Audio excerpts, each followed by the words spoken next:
Nós vamos todos orar ao Senhor nesse momento, vamos suplicar a graça de Deus, depois nós vamos abrir a Sagrada Escritura. Ó Senhor, nós estamos esta noite reunidos no nome do Senhor Jesus Cristo. É através dele, do sangue da nova aliança, que nós chegamos na tua presença. Nós te agradecemos por este bom lugar e por esta comunhão que temos uns com os outros em Cristo Jesus, pelos cânticos espirituais que entoamos ao teu nome. O nosso desejo, ó Pai, é que cada um deles tenha sido recebido pelo Senhor como sendo o fruto, a oferta dos nossos lábios a ti, e a manifestação de que nós amamos o Senhor e que nós apreciamos a tua beleza, a tua majestade e as tuas obras. E nesse momento, Senhor, em que nós temos a palavra tua nas mãos, a Sagrada Escritura, nós suplicamos que o teu Santo Espírito nos dirija, que ele, Senhor, nos faça compreender espiritualmente a tua palavra, e que a tua Escritura venha habitar ricamente em nosso coração, produzindo transformação, produzindo vitalidade, crescimento, admoestação. Que esta noite, Senhor, nós saiamos daqui cheios do teu Espírito e recebamos do Senhor tudo aquilo que o Senhor deseja trazer a nós através da tua palavra. Eu peço, Senhor, que me capacite a comunicá-la. Eu peço que o Senhor me use como vaso do Senhor, para que cada palavra que eu diga esta noite, ó Pai, sejam aquelas que o Senhor deseja falar a esta igreja. Clamo também pela igreja da Pituba. Peço que o Senhor abençoe aquela reunião solene com o coração daqueles irmãos na tua presença, que eu peço em nome de Jesus, amém. Amém.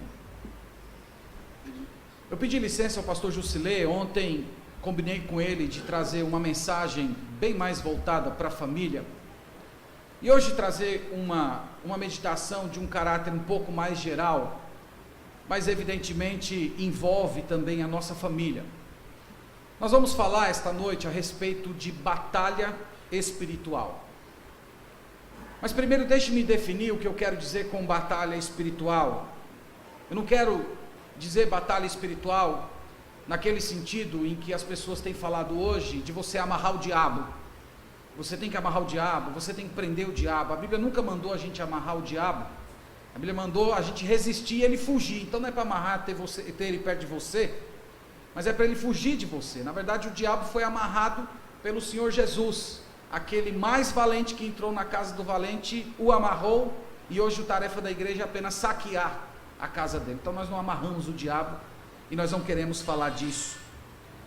Também nós não queremos falar de batalha espiritual, no sentido daquela batalha teológica, em que nós batalhamos contra os inimigos do Evangelho, os falsos pregadores, os falsos mestres, os falsos apóstolos.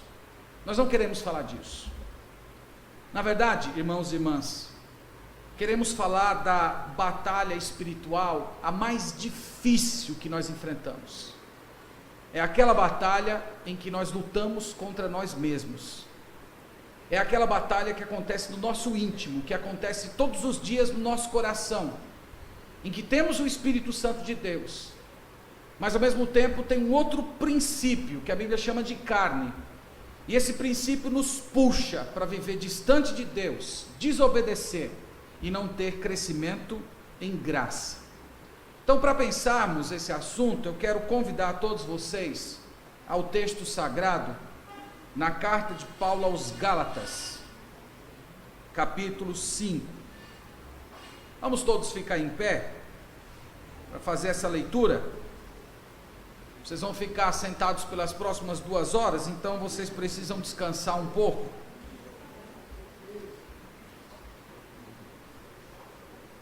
Gálatas capítulo 5.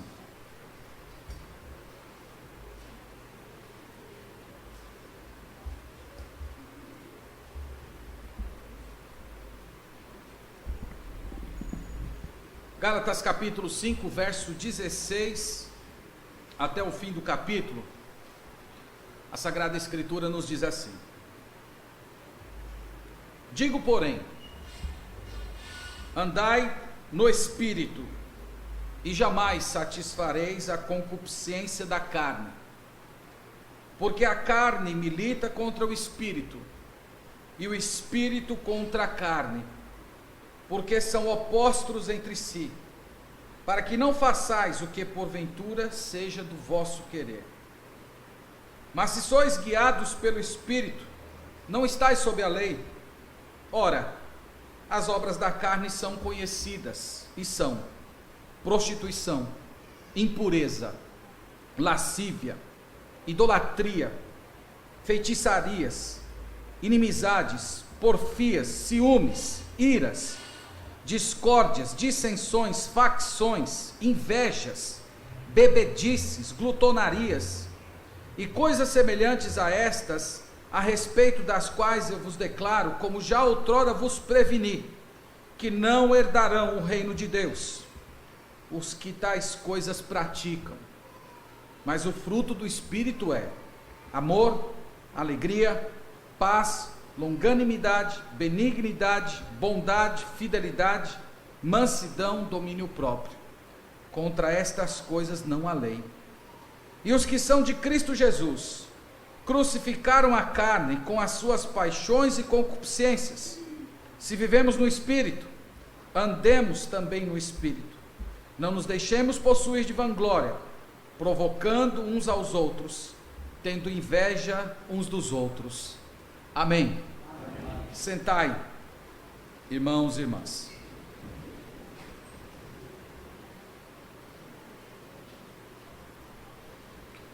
Aqui é o texto em que nós temos descrito a batalha espiritual mais difícil que nós enfrentamos.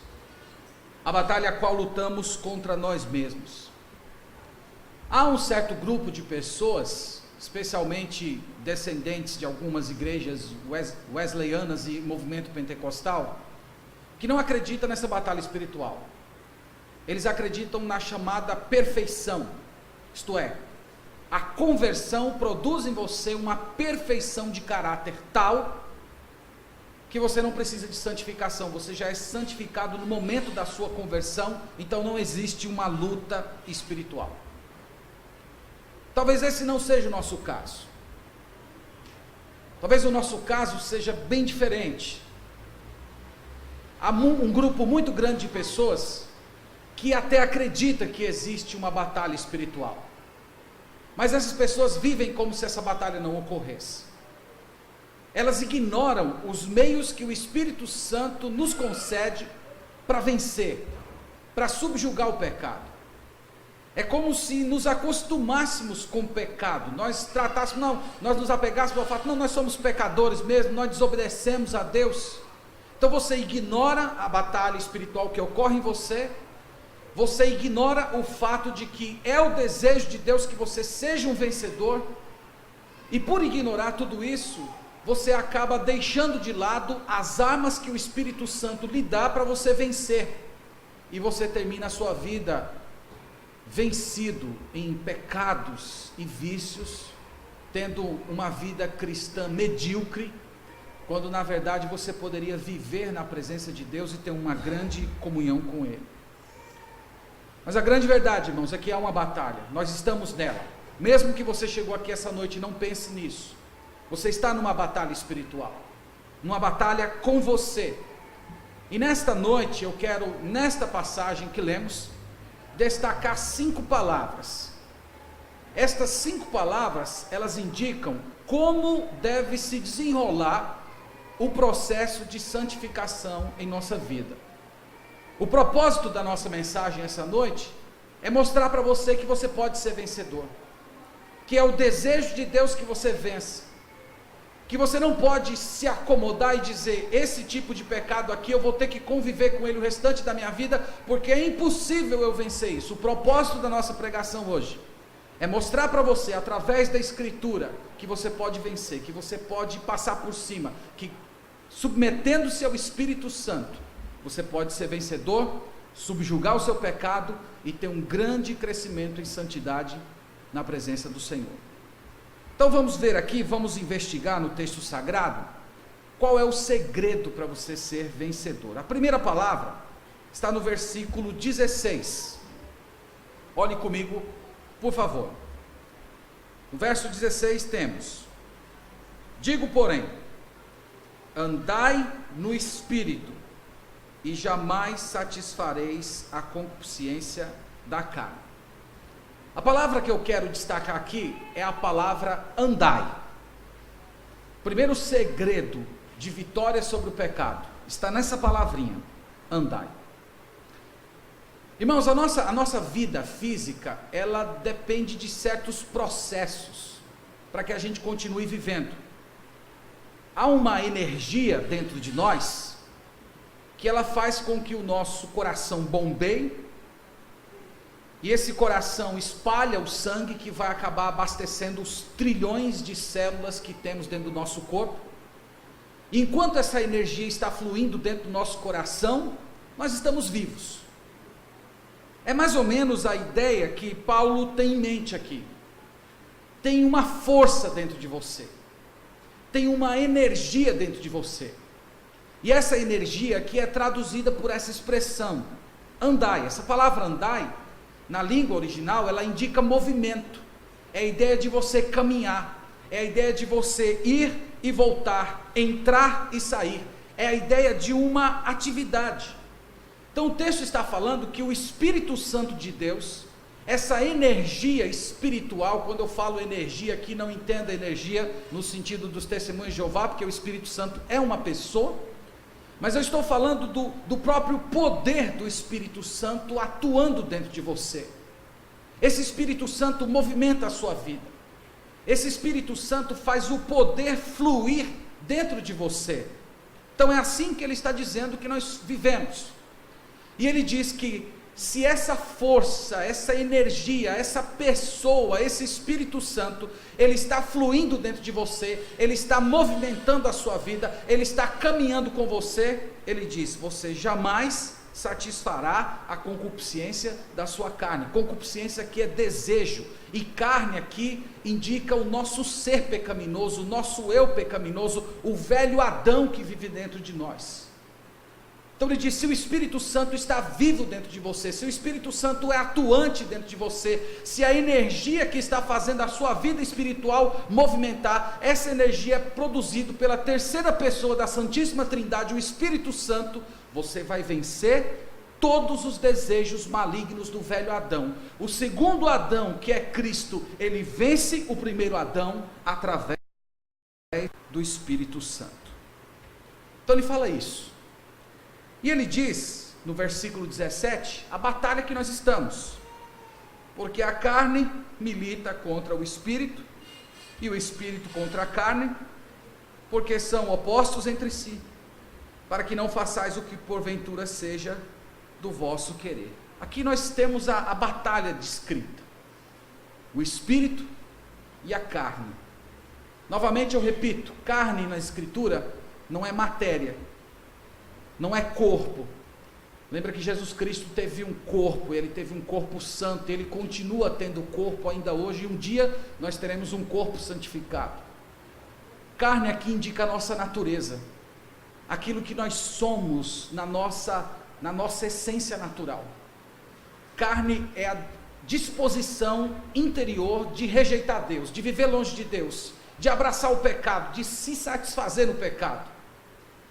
E ele está dizendo que se o Espírito vive em você, ele é ativo, ele faz a sua vida espiritual andar, você vence a carne.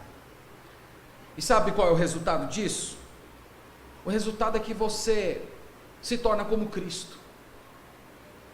Aquelas pessoas, irmãos, que estão andando no Espírito, elas podem dizer sem nenhum medo que quando elas vencem algum tipo de pecado, alguma falha de caráter, é como se o Espírito Santo ganhasse. Você pode dizer: não fui eu que ganhei, foi o Espírito Santo de Deus que habita em mim, que venceu. Então, o Espírito Santo, ele começou essa tarefa em você.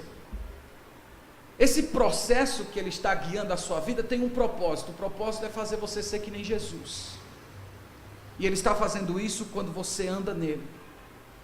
Então, irmãos, quando nós pensamos em tudo isso, nós temos que imaginar que nós somos filhos de Deus, Nós temos o Espírito Santo dentro de nós, e cada atitude da nossa vida, cada programa de televisão que assistimos, cada conversa que nós temos, até mesmo as nossas brincadeiras, as piadas que nós contamos, nós precisamos pensar se cabe o Espírito Santo ali.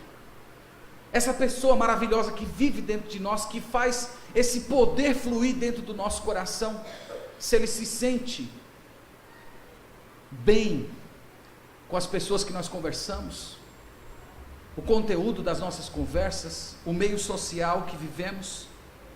Então, andar no Espírito é o modo de você vencer, é o modo de você vencer a carne. Mas infelizmente essa rejeição pelo pecado não é uma coisa automática, e isso nos leva à segunda palavra, que está no verso 18. Quero te chamar a atenção, quando ele diz assim: mas se sois guiados pelo Espírito, não estáis sob a lei. A segunda palavra é a palavra guiado, ser guiado. Ser guiado é uma palavra tão simples, que eu até fiquei pensando, puxa, eu acho que eu nem preciso explicar essa palavra para a igreja, porque é uma palavra tão autoexplicativa. Mas ser guiado é você ser conduzido. Talvez você poderia empregar a analogia de uma pessoa que não enxerga. Então chega alguém que pega no braço dela e diz: eu vou levar você pelo caminho que você deve andar, até o objetivo que você precisa chegar, eu vou conduzir você. Então aqui é a segunda tarefa do Espírito Santo. Só que ele diz assim: se vocês são guiados pelo Espírito, vocês não estão sob a lei. A palavra lei aqui se refere à lei de Moisés, que é sintetizada nos 10 mandamentos, mas que no todo a lei mosaica envolvia 613 mandamentos que todo judeu sabia de cor, desde os 12 anos de idade. Então, o que Paulo está dizendo? Ele está dizendo: olha, vocês não estão tentando ser santificados pela lei, vocês não estão procurando santificação através do esforço de vocês. Não é o esforço de vocês em cumprir os mandamentos de Deus que santifica a sua vida. Aliás, irmãos, quem é que poderia guardar a lei de maneira perfeita? Quem é que poderia cumprir os 613 mandamentos do Antigo Testamento sem tropeçar em nenhum? Mas vamos colocar em outro sentido: quem é que, ao quebrar cada um dos mandamentos, poderia oferecer um animal em sacrifício ao Senhor? Você já pensou quantos animais você teria que sacrificar por dia? Se você fosse cumprir a lei em todos os seus pequenos detalhes, cada pecado de pensamento, de olhar, de atitude, eu tenho que ir lá oferecer um animal ao Senhor porque eu pequei. É impossível. Por isso que o próprio apóstolo Paulo vai dizer que a lei estava enferma, ela não cura, ela apenas mostra o seu pecado, ela aponta o caminho de que você precisa de alguém que pague o seu pecado, porque você não tem condição de viver por ela. Então Paulo está empregando aqui essa imagem para nos dizer: nós não somos santificados pelo nosso esforço, nós somos santificados através do guiar do Espírito Santo. Você se colocando na sua vida e permitindo que o Espírito Santo de Deus conduza. Mas como é que nós fazemos isso? Nós fazemos isso, irmãos, através de uma entrega de vida, através de uma entrega de coração, uma entrega de oração, onde você começa o seu dia dobrando o seu joelho no chão e clamando: Senhor, me dá força, Espírito Santo, opera dentro do meu coração, para que eu faça aquelas coisas que o meu eu carnal não quer fazer, que eu tenha o desejo pelas coisas espirituais que o meu eu carnal não tem. Então, irmãos, essa palavra guiar é uma palavra muito preciosa, porque ela lembra: o Espírito Santo tem um caminho para percorrer com você, e o Espírito Santo tem um destino para chegar. Qual é o caminho? É o caminho da santidade. Qual é o destino? É fazer de você a mais perfeita representação do Senhor Jesus Cristo.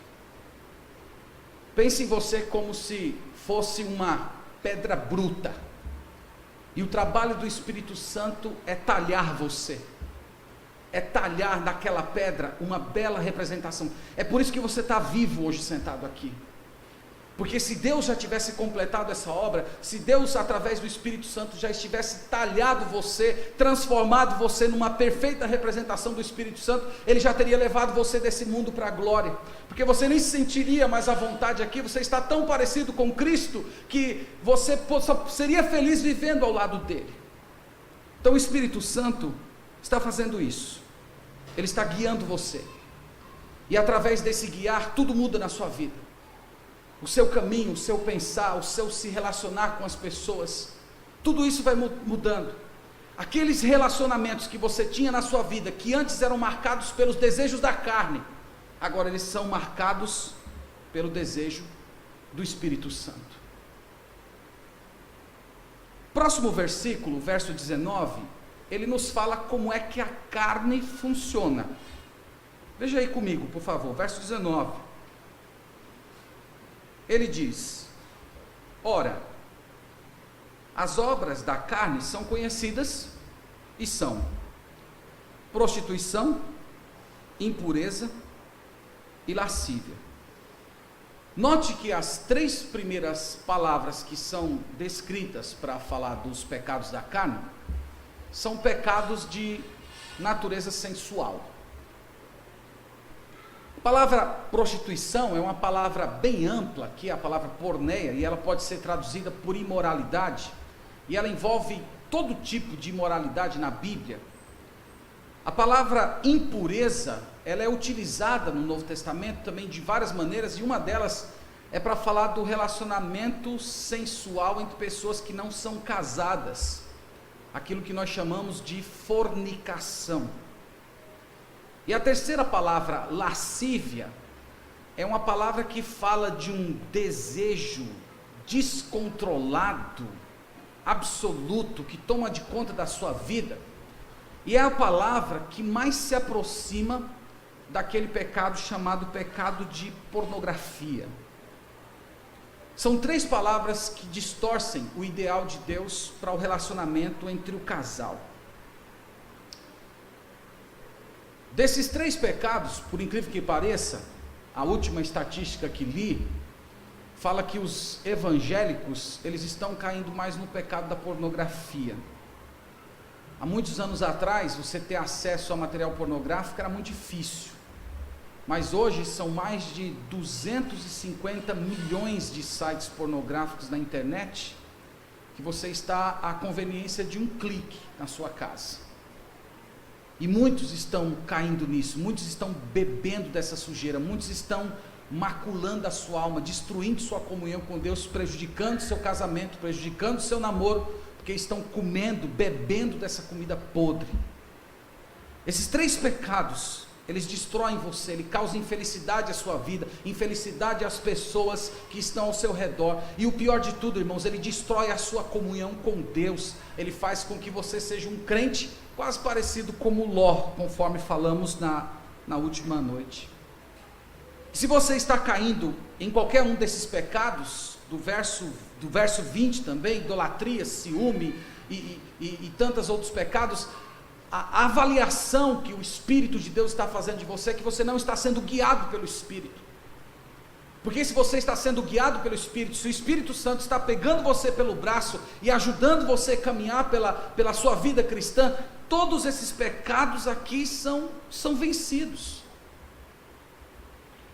Eu me espanto, irmãos, hoje, quando nós conversamos com pessoas, e se criou assim um ambiente de um acômodo com o pecado. É assim mesmo, eu sou assim, mas eu oro a Deus, eu peço perdão, porque todo dia eu peco muito. É verdade que nós pecamos, mas essa coisa, irmãos, de pecar muito, de você passar o dia todo pecando, me parece muito diferente do que a Bíblia está falando. Porque a Bíblia não fala de uma vida cristã na qual você está constantemente no pecado, insistindo no mesmo pecado, mas a vida cristã, a Bíblia fala de uma vida cristã de vencer o pecado, de você vencer essas coisas aqui que estão dentro desse nosso ser carnal, e você faz isso sendo guiado pelo Espírito Santo. Esse versículo aqui, irmãos, não é só uma acusação contra o seu pecado. Eu queria que isso ficasse bem claro na sua mente. Esse texto aqui não é só para incomodar, denunciar que você tem pecados no seu coração. Esse versículo aqui é um versículo de esperança. O que Deus está falando para você essa noite? Deus está falando assim: você pode vencer o pecado. Esses pecados que você carrega dentro de você, como se fossem inquilinos não incomodados, eles podem ser vencidos. Você não precisa se acomodar a eles, você não precisa viver como se eles fossem parte da sua existência, porque você é uma pessoa nova em Cristo, você foi crucificado com Cristo, você ressuscitou com Cristo em uma nova vida. Então ele está falando: submeta seu Espírito Santo, permita que o Espírito Santo guie a sua vida, e à medida que o Espírito Santo for dirigindo cada um dos seus passos, que ele pegar no seu braço, andar com você, a sua vida cristã, ele for esculpindo a imagem de Cristo no seu rosto, cada um dos seus pecados será vencido. Então é possível você ser vencedor, é possível você vencer esses pecados, é possível você ter experiência de libertação, Deus arrancando, indo na raiz, puxando de uma vez por todas essas tendências carnais que existem na sua vida. Permita-se ser guiado pelo Espírito Santo de Deus. Vamos à terceira palavra, verso 22. Ele diz: mas o fruto do Espírito é amor, alegria, paz, longanimidade, benignidade, bondade, fidelidade, mansidão, domínio próprio. Contra todas estas coisas não há lei. Terceira palavra que eu quero destacar é a palavra fruto. É bem apropriada essa imagem que o apóstolo Paulo está lançando aqui para a gente. Irmãos, o fruto, ele não produz a si mesmo. O fruto não depende do seu esforço para crescer. O fruto, ele surge naturalmente quando aquela planta ou aquela árvore recebe os nutrientes que ela precisa, ela está saudável, então o fruto é uma consequência natural. Então é o que ele está dizendo aqui para a gente. Se você anda no Espírito, se você é guiado pelo Espírito, qual é o resultado? Fruto. É natural. E ele enumera aqui 9 frutos, poderíamos dizer que são 9 qualidades do amor, todas elas têm o amor como base, e elas são naturais na sua vida, à medida que você permite que o Espírito Santo frutifique em você.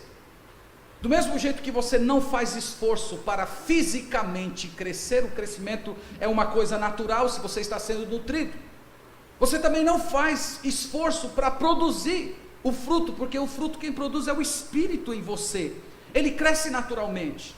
Isto é, se o Espírito Santo tem acesso à sua vida, se ele está energizando você, ele está caminhando, guiando você, naturalmente você irá frutificar para a glória de Deus e ser uma bênção. Mas aqui entra o versículo 24, eu acho fantástica essa passagem. Ele diz: e os que são de Cristo crucificaram a carne com as suas paixões e concupiscências. Quando eu li esse versículo a primeira vez, eu fiquei pensando, o texto está dizendo que eu crucifiquei a carne. Eu crucifiquei, eu era novo convertido, nas minhas primeiras leituras bíblicas. O texto diz que eu crucifiquei, foi a coisa que aconteceu no passado. Mas se os meus pecados foram crucificados, por que é que eu tenho tantos desejos impuros no coração? Por que tantos pensamentos errados? Por que tantas disposições carnais? E aqui, irmãos, são duas ideias que se complementam na Bíblia. A primeira é nascer de novo. A segunda é ser crucificado com Cristo. Todos vocês que estão aqui, vocês já foram crucificados com Cristo. Mas vocês lembram que a morte de cruz era uma morte demorada? Lembram disso? Jesus Cristo, poderia dizer que ele morreu relativamente rápido. Pela história, nós sabemos de relatos de pessoas que ficavam semanas crucificadas. Então, quando Paulo usa a expressão crucificado com Cristo, é para indicar um processo. Você que está aqui, você foi crucificado com Cristo, mas parece que você está demorando demais para morrer. Você precisa morrer para o seu eu. Você precisa morrer para as suas vontades. Você precisa morrer para os seus desejos, para as suas aspirações e sonhos. Você precisa morrer para que renasça dentro de você essa nova disposição que é o Espírito Santo de Deus que coloca dentro de você. Então essa noite, permitam-me dizer assim: morram para vocês, para os seus desejos carnais. Algumas pessoas até foram crucificadas com Cristo, mas parece que elas estão lá penduradas nessa cruz espiritual, tentando manter o seu último fôlego de vida carnal. Mas quando você se permitir morrer, você ser enterrado com Cristo, como diz em Romanos 6, ressuscitado, você vai experimentar essa renovação espiritual, o fruto do Espírito. Uma vez perguntaram para um grande homem de Deus chamado George Miller, como foi que ele tinha feito tanto pela obra de Deus. Irmãos, o George Miller, ele viveu no século 20, ele era da Alemanha. Eu nunca digo pastor alemão, porque pega estranho, né? Eu digo um pastor que viveu na Alemanha. E ele não era um homem rico, ele era um homem pobre, pastoreava uma pequena comunidade e ganhava um salário bem pequeno. Mas Deus tocou o coração desse homem para que ele abandonasse, deixasse o seu pastorado e se dedicasse à vida missionária. E ele doou milhões para a obra missionária. Ele viajou o mundo inteiro pregando o evangelho. Volto a dizer, ele não recebia nenhum salário. Ele fundou 117 escolas, entregou mais de 275 mil Bíblias e sozinho sustentou 189 missionários. Ele entrou para a história com um ícone de uma pessoa que orava e Deus atendia. Quando ele foi começar o ministério dele de missões, ele colocou o joelho no chão e disse assim: Senhor, o meu ministério é teu, portanto eu nunca vou pedir sustento à igreja, eu nunca vou pedir ajuda a ninguém, eu nunca vou dizer para as pessoas quais são as minhas necessidades, vai vir tudo do céu. E ele clamava e Deus mandava, e ele fazia a obra, e ele fez muito. E uma vez perguntaram para ele: George Miller, como é que você fez tanto? Aí a história diz que ele baixou a cabeça e cochichou assim para a pessoa: um dia, George Miller morreu. Esse é o segredo do fruto, irmãos. Nós precisamos morrer. Nós precisamos permitir que essa crucificação seja consumada. Então, esta noite, clame ao Senhor por isso. Senhor, mata esse meu eu pecaminoso. Mata essas disposições carnais que me impedem de desfrutar uma comunhão mais íntima com o Senhor. Isso nos leva à quarta palavra. Na verdade, a quarta e a quinta palavra estão juntas, mas eu quero tratá-las separadamente. Versículo 25. Ele diz: se vivemos no Espírito, andemos também no Espírito. É viver. Vivemos no Espírito. Esta palavra aqui, ela complementa as palavras anteriores: andar, ser guiado e fruto. Porque viver no Espírito é mais do que o Espírito Santo influenciando você. É o Espírito Santo existindo vivo dentro do seu coração. Vocês todos já estudaram a doutrina da união com Cristo.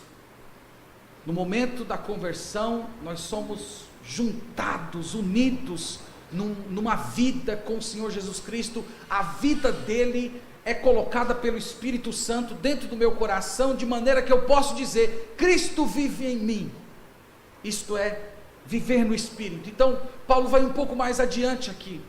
Ele está falando que o trabalho do Espírito Santo não é só influenciar a sua vida, mas o trabalho do Espírito Santo é lhe dar a própria vida. O Espírito Santo iniciou uma vida dentro de você, e essa vida dentro de você é a vida de Jesus Cristo. E esta vida, ela coexiste ao lado da vida carnal, caída, a vida do primeiro Adão, e você permanece sempre numa luta, e você que é de Deus, vai poder concordar com as palavras de Paulo em Romanos 7, quando ele diz que é um homem muito miserável, porque o bem que ele quer fazer ele não consegue, mas aquele mal que ele queria tanto evitar, ele acaba fazendo isso. Essas pessoas que estão em Cristo vivem assim. Mas eu quero dar um pouco mais de atenção à última palavra, que está também no verso 25, que é a palavra andemos. Essa palavra, irmãos, é uma palavra fantástica. Na língua original é stoirel, e é uma palavra militar. Essa palavra significa você fazer parte de uma falange, você fazer parte de um grupo de soldados. Essa palavra, ela traz a ideia de que você faz parte de um grupo de pessoas muito corajosas, e que quando você está no meio dessas pessoas corajosas, você também fica corajoso. Eu sei que isso não aconteceu com vocês, vocês foram bons meninos, eu não fui um menino tão bom, mas eu lembro que eu tinha uma turma do nosso bairro que a gente andava junto. Quando eu andava sozinho, eu não gostava muito de briga, mas quando eu andava com essa turma, eu me sentia valente, podia vir quem fosse para cima, que a gente enfrentava. Dados os meus pecados aqui de lado, é mais ou menos a ideia que Paulo está dizendo. Você se junta com pessoas valentes, pessoas que estão vencendo o pecado, e ao lado dessas pessoas, elas fornecem graça de Deus para que você vença os seus pecados. A história conta a respeito de Alexandre o Grande. Ele viveu ali nos idos de 330 a.C., e ele ficou conhecido na história porque ele venceu batalhas grandíssimas contra exércitos muito poderosos, maiores do que o dele, com um grupo pequeno de soldados. E a ideia dele é que se ele conseguisse colar todos os seus soldados, e eles unissem os escudos, e ficassem os escudos tão colados, ao ponto de fazer como se fosse uma espécie de uma parede gigante, ele jamais conseguiria ser atingido pelos seus inimigos. Alexandre não era de Deus, ele morreu embriagado, entediado, porque tinha vencido todas as suas batalhas. Mas a figura é essa, irmãos. Deus está concedendo para a gente aqui uma das maneiras mais espetaculares da gente crescer em graça, é você colar o seu escudo com pessoas que são fiéis, é você colar a sua vida com a vida daquelas pessoas que amam a Deus, é você se juntar, é você procurar no meio do povo de Deus, pessoas que são guiadas, nutridas pelo Espírito Santo, que são conhecidas por vencer os seus pecados através do poder de Deus, e dizer: eu quero andar com essa pessoa, eu quero colar o meu escudo com ela, eu quero andar ao lado dela, eu quero tê-la como exemplo, eu quero ter como modelo, eu quero ser influenciado por essa pessoa. Irmãos, Deus colocou certas pessoas na nossa vida como se fossem anjos do céu. Anjos do céu. Às vezes pode ser uma pessoa da sua comunidade, aqui dessa igreja. Você pode colar o seu escudo com ela, crescer em santidade, ser estimulado a viver na presença de Deus. Mas a vida cristã, ela é tão espetacular, que essa falange espiritual, ela vai além da igreja local. Eu tenho o privilégio de ter o meu escudo colado com homens que viveram há 500 mil anos atrás. Eu leio o livro deles, eu leio as pregações deles, eu leio a respeito da vida deles na presença de Deus. Isso faz meu coração ferver. Eu quero ser fiel que nem esse homem. Eu quero pregar a palavra de Deus com a mesma autoridade de Whitefield. Certamente eu não vou alcançar isso, mas eu quero colar meu escudo com ele. Essa é uma das maravilhas da vida cristã. Eu tenho pastores que estão pelo mundo aí, que eles nem me conhecem, nem sabem que eu existo, mas um dia eu vou encontrar com eles no céu, e vou dizer a eles: olha, você foi uma bênção na minha vida, você me influenciou.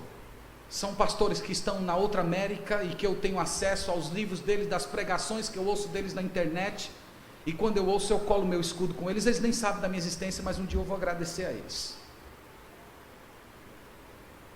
Você está entendendo isso? Isso é meio de graça para você. Talvez hoje você está enfraquecido porque você está lutando sozinho. Talvez você está sendo vencido nos seus pecados porque você não colou o seu escudo. Você está vivendo no meio da roda dos escarnecedores. Mas olha aqui, irmãos, um meio de graça maravilhoso para a sua vida. Comece a orar a Deus para que Ele coloque pessoas assim no seu caminho. Cola o escudo, anda junto. Isso aqui, irmãos, é uma recordação de que a vida cristã não é uma vida para ser vivida sozinha. Nós somos uma comunidade, nós somos o corpo de Cristo, nós somos a igreja do Deus vivo. Então ore a Deus essa noite e clame a Ele para que Ele coloque um anjo desse na sua vida, com o qual você pode andar junto. Caminhando aqui para a nossa conclusão, eu estive meditando sobre esse assunto durante muito tempo, tenho pregado esses assuntos na nossa igreja. Irmãos, só há duas maneiras de você lutar contra o seu pecado.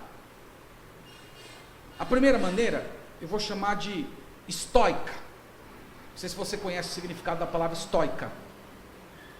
Os estoicos foram um grupo de filósofos, né, que viveram na Grécia, e eles defendiam assim uma vida apática, em que você nunca é afetado por nada de fora que acontece em você, você sempre permanece forte e nunca é influenciado por nada.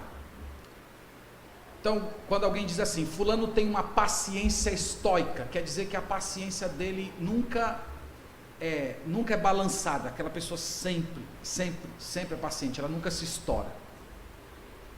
Então você pode lutar contra o seu pecado do jeito dos estoicos. Os estoicos foram conhecidos por fazerem sacrifícios, no sentido de se manterem castos, lutarem contra certos tipos de tendências morais erradas. Eles foram e até conseguiram.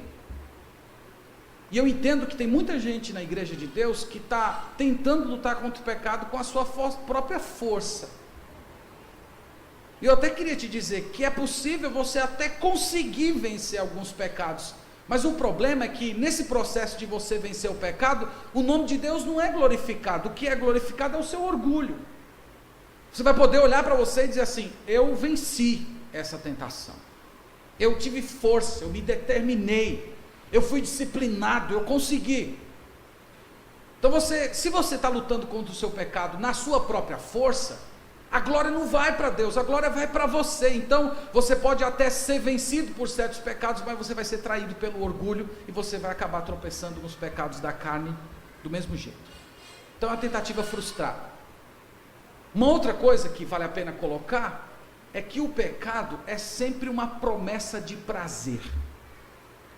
E se você quer derrotar o pecado, você derrota o pecado quando você recebe uma proposta de prazer que seja superior à proposta que o pecado faz para você. A segunda maneira de você lutar contra o pecado é através do Espírito Santo. Não é com a sua força, mas é com a força do Espírito Santo de Deus que vive em você. Eu acabei de lhes dizer que o pecado é sempre uma promessa de prazer. Mas você sabe o que o Espírito Santo faz em você? Primeiro, ele habitando ricamente no seu coração, ele coloca em você um horror pelo pecado. Você olha para o pecado do mesmo jeito que Jesus olha. Você olha para o pecado com os olhos celestiais. O pecado perde fascínio para você, ele se torna enojado, ele causa náusea, sofrimento. Mas ao mesmo tempo que o Espírito Santo coloca em você nojo pelo pecado, ele coloca em você um desejo pelas coisas espirituais e superiores. Ele abre seus olhos espirituais, você vê a glória de Deus, você vê a beleza de Jesus Cristo, você vê esses prazeres espirituais superiores, e você diz: eu quero isso. Esses prazeres, eles são muito melhores do que os prazeres que a carne me oferece. A glória de Deus é muito maior do que qualquer oferta desse mundo. Então você precisa assumir isso, lutar com o poder do Espírito Santo. Pare de lutar com suas forças. Lutar com as suas forças é uma luta perdida, você vai tropeçar em alguma coisa, mas com o Espírito Santo de Deus você pode vencer.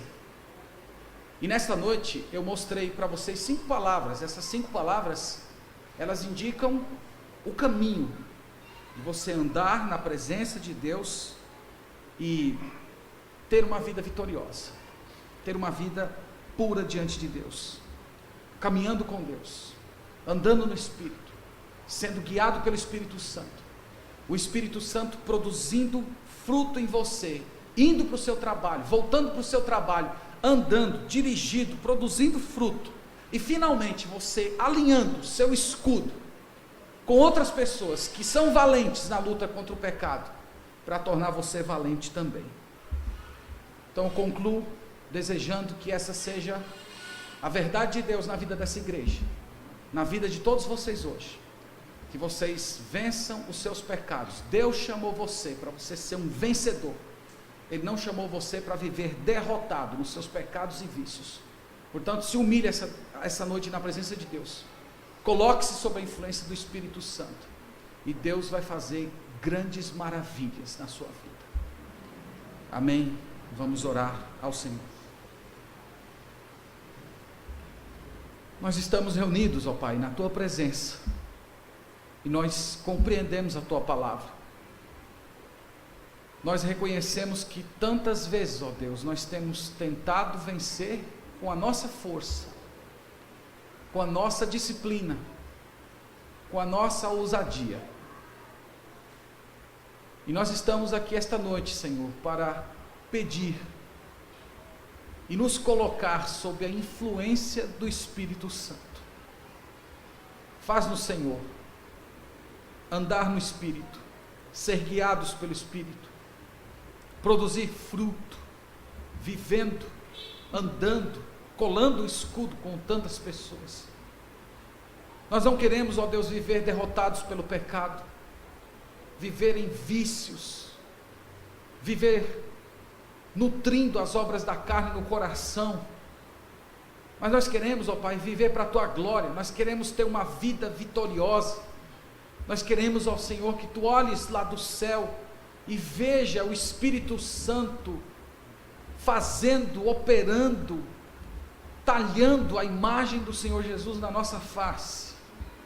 Nos ajuda, Senhor, nos ajuda a morrer, que o Senhor crucifique os nossos desejos, as nossas paixões, e que nós experimentamos uma renovação espiritual, com novos desejos, com disposição em amar e buscar o Teu reino em primeiro lugar, a amar a Tua igreja, a amar os nossos irmãos, a seguir o exemplo de Jesus. Ó Deus, faz-nos pessoas cheias do Espírito Santo, controladas por Ele. Nós pedimos tudo isso para a Tua glória, em nome de Jesus. Amém. Deus abençoe a cada um de vocês.